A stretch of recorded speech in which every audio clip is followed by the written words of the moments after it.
century, 691, by the Arabs, that bringing the new idea of a religion, new religion, Islam, coming from Arabia.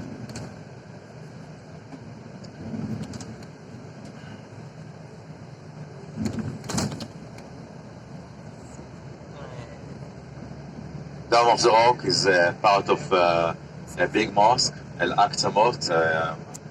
This I'm going to speak about when we look over, when we are on Mount of Olive.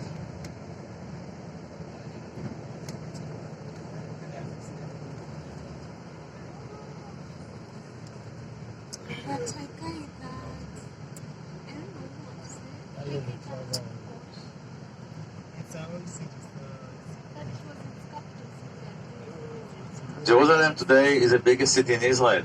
Its population exceed 800,000, almost 850,000. 2/3 are Jews, 1/3 are Arabs.